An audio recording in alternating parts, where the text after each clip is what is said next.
સુરતમાં ડરનો માહોલ બનાવવો ભારે પડ્યો। રેમ્બો છરા સાથે સોસાયટીમાં ફરતો હતો માથાભારે યુવક, સીસીટીવી વાયરલ થતાં ધરપકડ।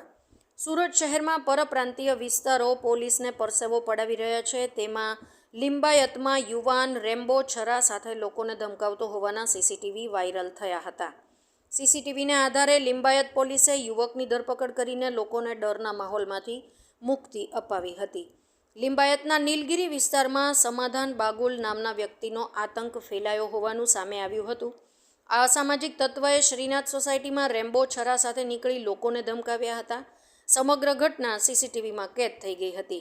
સીસીટીવી સોશિયલ મીડિયામાં ખૂબ વાયરલ થયા હતા। આવા તત્વોને પોલીસનો કે કાયદાનો કોઈ ડર ન હોવાનું સામે આવ્યું હતું। આવા તત્વો પર પોલીસ કાર્યવાહી કરે તેવી લોકોની માંગ ઉઠી હતી। દરમિયાન લિંબાયત પોલીસે આ અસામાજિક તત્વ 24 વર્ષીય સમાધાન બાગુલની ધરપકડ કરી તેને પોલીસ લોકઅપમાં ધકેલ્યો હતો।